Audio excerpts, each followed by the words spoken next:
y es que el aumento de potencial a nuestros queridos jubilados llega con una marcada polémica. Y para hablarnos del tema nos acompaña en el día de hoy Elisa Suárez, ella es presidente de la CONEP, y el licenciado Horacio Estriví, asesor del Ministerio de Economía y Finanzas. Bienvenidos a ambos. Buenos días. Esta medida, Elisa Suárez, como presidenta de la CONEP, a los ojos de ustedes, ¿es adecuada o resulta inadecuada? ¿Qué consideran ustedes? Mira, el Consejo Nacional de la Empresa Privada Panameña, como siempre me han visto aquí, defiende principios. Uno de esos principios, por supuesto, el de la seguridad jurídica, que es fundamental, pero además el de la libre empresa. Hemos visto reiteradamente la intervención del Estado en los temas de cómo calcular o cómo establecer un precio a la empresa privada, cosa con la que definitivamente no podemos estar de acuerdo. ¿Intervención o regulación? La regulación es una intervención, pero ese principio se ha estado violando sistemáticamente en este país. Digamos que se han querido corregir distorsiones y digamos que eran promesas de campaña que había que cumplir y bueno, las hemos estado cumpliendo.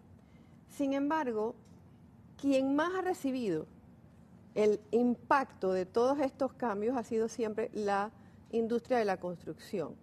Que cuando hablamos de industria de la construcción estamos hablando de la banca, estamos hablando de los seguros, estamos hablando de todo un sistema que se mueve a través de la industria de la construcción.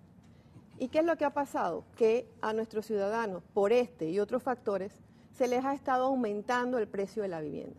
De la manera que se quería hacer este aumento en los materiales básicos de construcción o que se utilizan para el sistema constructivo, quienes más sufren son las casas de interés social y de la clase media panameña. Quiero compartir con ustedes unas gráficas que hemos preparado para un poco ilustrar de manera más amplia y clara a nuestros televidentes. Si me permiten, me colocan las gráficas y así poder ir señalando cuál es el incremento en que estaríamos hablando.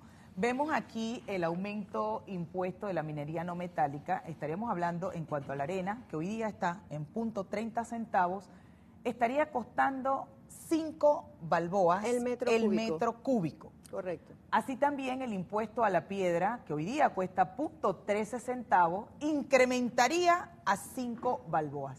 El impacto de producción aproximado sería de un 33%.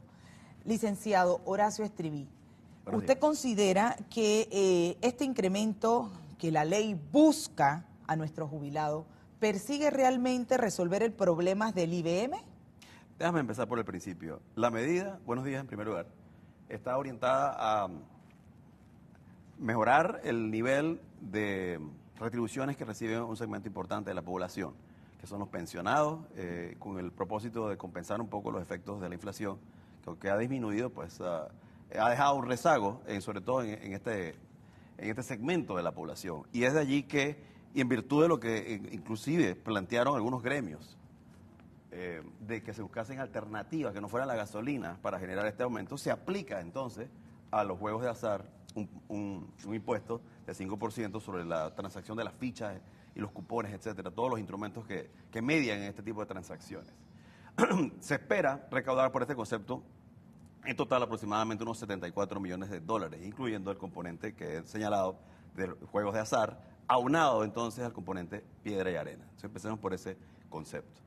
En segundo lugar, las gráficas desafortunadamente no reflejan lo que ya se logró avanzar en cuanto a la Comisión de Economía y Finanzas, ya que... ¿Cuál sería la realidad entonces? Hoy por hoy ya se ha planteado la posibilidad de que sea 3.50. De hecho, ayer estuvimos reunidos con los distintos agentes involucrados en el sector y hemos estado acordando mecanismos para establecer una tarifa que tenga el menor impacto posible. ¿Y cómo se llegó a eso? Por ejemplo, si hablamos que, de acuerdo a esta gráfica... Bueno, eso es excelente pregunta. Mira, establecer valores, lo primero es esto: la piedra y la arena constituyen el equivalente en lo que otros países constituye, por así decir, el petróleo. Es un bien del Estado, es un patrimonio de no de un sector, sino de todos los panameños. Y además es un bien que se agota, es un bien no renovable. Hay que marcar esta discusión de la piedra y la arena no solamente en el carácter recaudatorio que tiene, que indudablemente lo tiene, y a través del cual se quiere levantar 20 millones de dólares. Déjame guardar esa cifra en reserva para regresar a ella.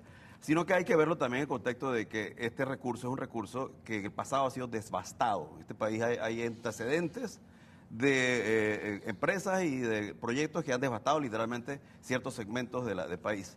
Entonces, es importante esto, ¿por qué? Porque hay que establecer una tarifa que de alguna forma contribuya a mejorar el valor de este recurso, uno, dos, hacerlo más cónsono con su realidad, ya que es un recurso escaso.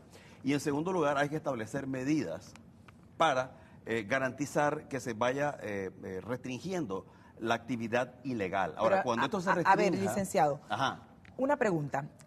Aún aprobándose esta ley, sí.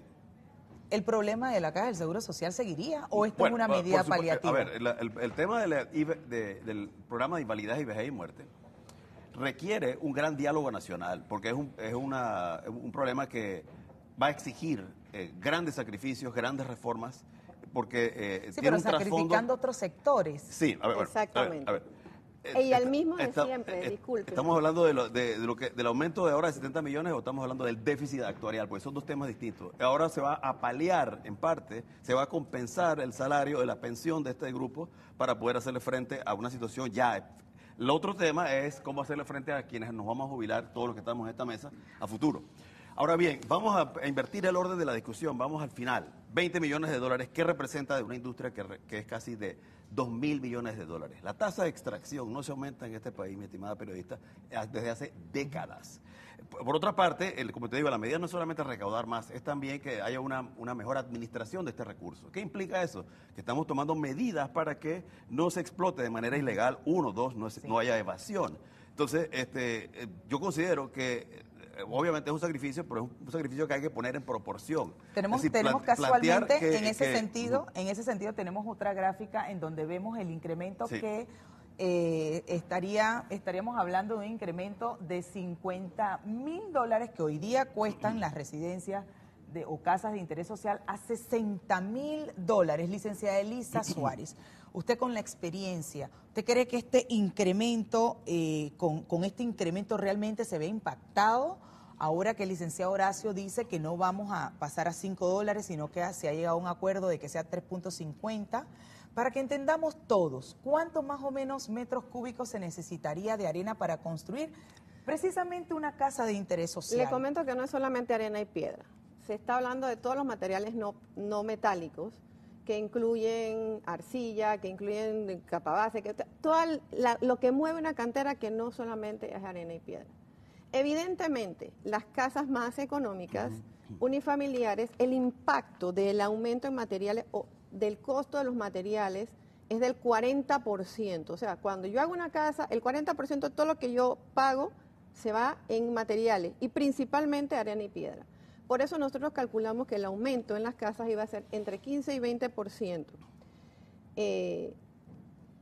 Me parece muy bien que hiciéramos o queremos cuidar el ambiente, pero el sistema constructivo en el mundo utiliza estos materiales básicos y efectivamente es propiedad del Estado. Y ya nos señalaron ayer que era la posibilidad inclusive hasta de quitarnos las canteras si era necesario, cosa que me parece innecesario cuando somos personas que tendemos puente y que podemos conversar. Quitarles las canteras. Bueno, eso fue una expresión en un momento determinado en la comisión. Son concesiones del Estado, el Estado las puede tomar, nada más les recuerdo que Chávez ya lo hizo en Venezuela. Pero en fin, llegamos a acuerdo. Después de toda esta discusión ideológica que se esgrime a través de todos estos temas, ellos tienen su posición, nosotros tenemos las nuestras, y lo ideal era lo que hicimos ayer. Estuvimos conversando, viendo números. ¿Algún interés político, licenciada? Yo no creo, a mí no me parece, a mí me parece que realmente están buscando satisfacer una promesa que fue el aumento a los jubilados y pensionados. Yo sí le dije algo y lo voy a repetir el día de hoy. Uno no promete para lo que no tiene o no puede cumplir, pero en fin, había que buscar un aumento, lo estamos buscando y hemos llegado a no acuerdo, porque todavía no estamos en acuerdo, sino que hemos llegado a buscar fórmulas para que este impacto en el precio de las viviendas sea menor. Y le voy a explicar por qué. Porque nuestras familias, 58.000 familias panameñas, ya al día de hoy no pueden pagar más de $30,000 por su vivienda. A eso iba. ¿A cuánto asciende el déficit de viviendas? El déficit en este momento nosotros lo tenemos establecido a través de la Contraloría General de la República, es de 137,000 familias oficialmente, pero nosotros creemos que ese déficit ya va por 150,000 en los datos que nosotros hemos sacado. Entonces hay una realidad. El sistema constructivo panameño, para cambiarlo, tú tienes que ponerlo o someterlo a una serie de instituciones, y cualquier sistema constructivo, material nuevo, toma 2, 3, 4 y hasta 5 años para que tú lo puedas introducir a un sistema constructivo. Entonces, busquemos la sensatez en todo esto. Dicho esto, en las casas de 50, 60,000 dólares, que tampoco ya vamos a poder construir, es que ni siquiera vamos a podérsela ofertar. La clase media panameña, señores, golpeada como ha estado históricamente, porque es la que carga también los impuestos en este país, porque sí lo pagan, no se les exonera de esos pagos, cada vez le va a ser más difícil conseguir una vivienda y una vivienda digna. Entonces, lo que le hemos sugerido, señores, la ley establece, esta ley está proponiendo que sea un impuesto selectivo al consumo, donde un porcentaje lo va a pagar el que va a un casino, por ejemplo, a jugar, y de la ganancia se le va a establecer un impuesto. Ese impuesto, por decirte algo, en Las Vegas es de 20%. Tú jugaste, ganaste, y bueno, tú pagas tu impuesto. ¿Y quién lo va a pagar? El que decide, por cuenta propia, voluntad propia, ir a jugar a un casino, ejemplo. Nosotros hemos sugerido que en vez de volver a golpear al cliente del constructor, porque esto no lo va a pagar el constructor y no nos equivoquemos, esto lo va a pagar el panameño que necesita una vivienda. Entonces, que en vez de hacer eso en el sector construcción, establezcamos un porcentaje un poquito mayor en los juegos de azar y no golpeemos nuevamente a la gente que necesita viviendas en este país. Es que a eso iba, licenciado Horacio. Fíjese, me parece que lo que ha explicado la licenciada Elisa, con el incremento que se está pretendiendo aplicar, no resultarían los propios nietos, hijos de los jubilados afectados a futuros de no poder tener el acceso a comprar una vivienda. Bueno, empecemos por el principio nuevamente. Se trata de una estimación de 20 millones de dólares anuales, de una industria en donde tú ves casas que valen de por sí $1 millón. Entonces uno se hace la pregunta hasta qué punto esto realmente puede tener un impacto o no. Y uno tiene que llegar a la conclusión de que, dado los beneficios que podría traer desde el punto de vista del equilibrio ambiental, dado la contribución que pueda traer a este proceso de ajustar las pensiones de Eladio y compañía, realmente nosotros no pensamos que se trate de un gran sacrificio, al contrario. Por otro lado, toma en cuenta que la medida está también previendo mecanismos para impedir la actividad ilegal. ¿Qué quiere decir eso? Que en efecto, quienes quedan con la concesión en sus manos, y ella, Elisa, lo ha admitido, se trata de una industria en donde no hay muchas concesiones, son pocas, y mejor que sea así, porque se trata de un recurso muy sensible. Estas personas, estos grupos van a tener ahora más poder porque van a tener, por así decirlo, una mayor exclusividad en la producción. Entonces, a nosotros nos parece justo que si van a tener ese nivel de poder de mercado, también me parece justo que paguen un poco más de impuestos para que el Estado también a su vez pueda reforzar sus sistemas de fiscalización, además de cubrir este aumento. Ahora, más allá de que si se debe aumentar o no a los apostadores, pudiera ser. Esto es un tema que está en discusión en la Cámara de Diputados. Y allá se podrían presentar estas argumentaciones. Antes que sigamos, quiero compartir con ustedes las diferentes reacciones a través de los Twitter. Adelante, Gretel. Así es, la pregunta de esta mañana: ¿considera que el impuesto a los minerales no metálicos va a encarecer los materiales de construcción? Ya tenemos algunas de esas opiniones a través del Twitter @TVN Noticias. Voy a compartirle de inmediato algunas de ellas. Inicio con Jessica Quijano, quien manifiesta lo siguiente: este impuesto encarecerá todo y lo más triste es que la clase trabajadora tendrá que pagar las consecuencias. Por otra parte, Gabriel Rodríguez ha escrito: no debería, pero conociendo a nuestros empresarios, claro que sí. Amarilis Valdés también se ha manifestado y dice: cuando uno ofrece debe tener un plan estratégico que no afecte a terceros. Parece que no es la tónica actual. Como escucha, diversas opiniones se están generando en torno a este tema. Roberto Ponce, por su lado, dice: claro que afectará, ninguna empresa asumirá el incremento, la historia de siempre, pagamos nosotros. Y voy a finalizar rápidamente con Lady Ocaña, quien también ha enviado un mensaje a nuestras redes sociales. En este país, cualquier impuestito es razón para subir los precios y que pague el pueblo. Usted continúa enviando sus mensajes a través del Twitter @TVN Noticias. Queremos conocer su opinión. Regresamos contigo, Edna. Ahí conocemos las diferentes reacciones y molestias de todas las personas que nos vamos a ver afectados. Primero, sus reacciones ante estos... Efectivamente, 20 millones no parece mucho. Y quiero decirle a la comunidad, los que estamos aquí sentados defendiendo las casas baratas y estos incrementos somos los empresarios. A los que no nos interesa que la gente no pueda comprar es a los empresarios. ¿Por qué? Porque este mercado de 58,000 familias que no le podemos construir vivienda es el mercado potencial de que muchos quisiéramos construirle.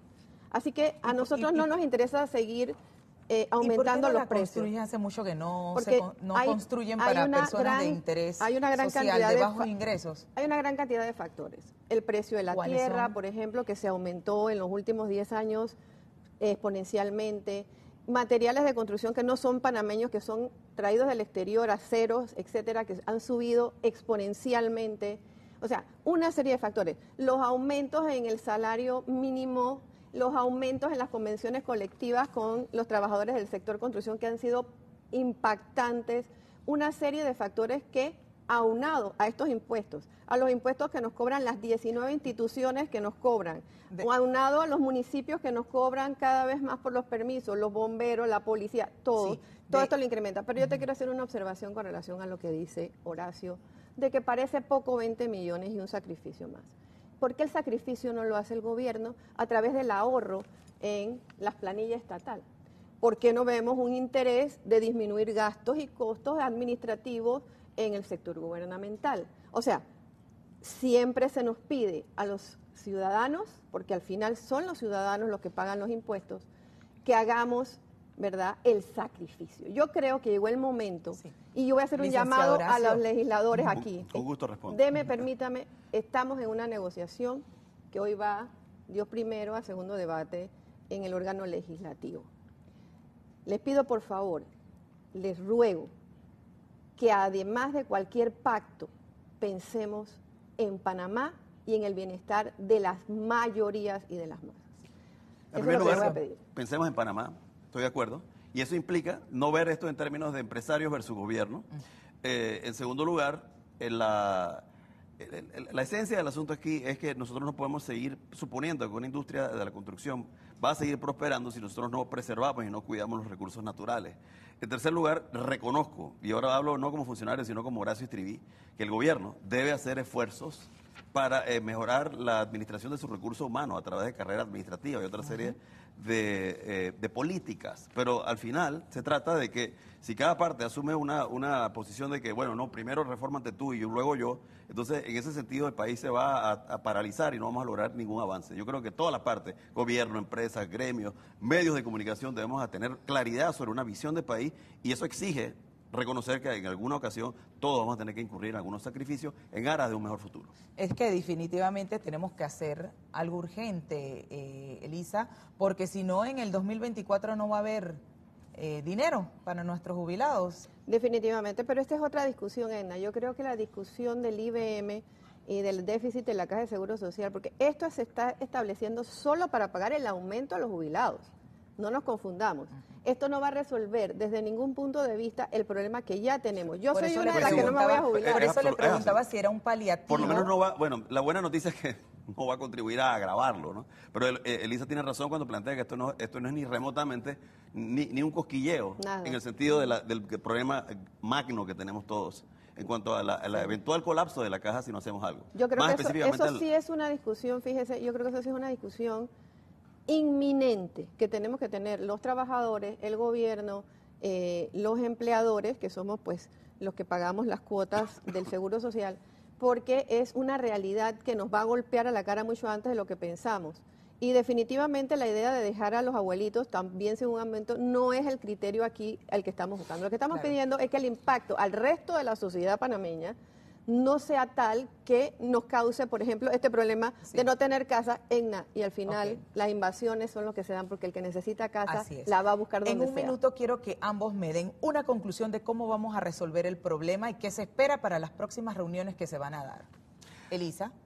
Bueno, Fíjese, nosotros hemos estado en discusiones desde ayer, mi querido Horacio aquí con nosotros, sentados con todos los gremios que estamos en este tema, como CONEP nosotros defendiendo un principio, o sea, nosotros estamos defendiendo un principio de estabilidad y de competitividad país, no nos confundamos. Pero lo más importante, creo que podemos llegar a acuerdos, creo que el impacto puede ser el menor posible, pero requerimos también de la buena voluntad de nuestros legisladores. Por favor, pensar en la ciudadanía, pensar en Panamá y no pensar en ninguna otra cosa en el momento que vayamos a discutir esta ley. Horacio. La discusión se centra en encontrar una tasa justa que sea sostenible para las empresas que actualmente producen. 2, establecer un mecanismo que sea simple y transparente, que no sea complicado y nos ahorra costos de transacción a la empresa privada y al gobierno. Y en última instancia establecer medidas paralelas para reforzar la fiscalización, prevenir la extracción ilegal y ya.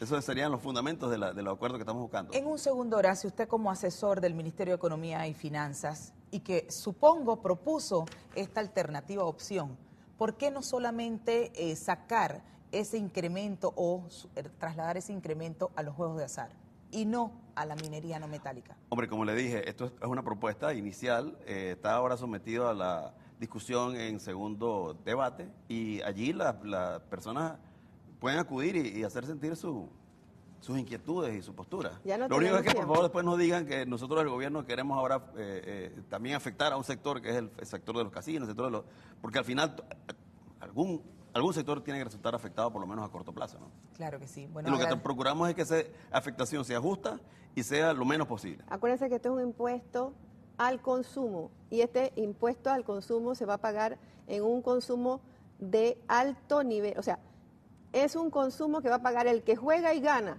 y esa es una decisión personal. Entonces, no afectemos, por favor, al que va a hacer su casa o al que necesita su casa. ¿No? Sí, esa es la parte que más nos preocupa y ojalá que en esa dirección se pueda repensar si realmente es conveniente, sobre todo para no afectar a las clases medias y sobre todo los que tienen pues la posibilidad de obtener una casa de un mensaje social. final, realmente la preocupación de la déficit habitacional es válido, pero seamos francos, eso no se va a resolver a través de ponerle o quitarle impuestos a la arena, eso se va a resolver a través de políticas, sobre todo que refuercen la posibilidad de que las personas obtengan capital, que lo financien. Los bancos no financian si tú no tienes trabajo, y eso excluye del mercado a una gran cantidad de gente. Y si no construimos, muchos trabajadores perderán su trabajo, Horacio. Efectivamente, bueno. En fin, hay que Gracias. buscar un equilibrio, ¿no? Nos quedamos con eso.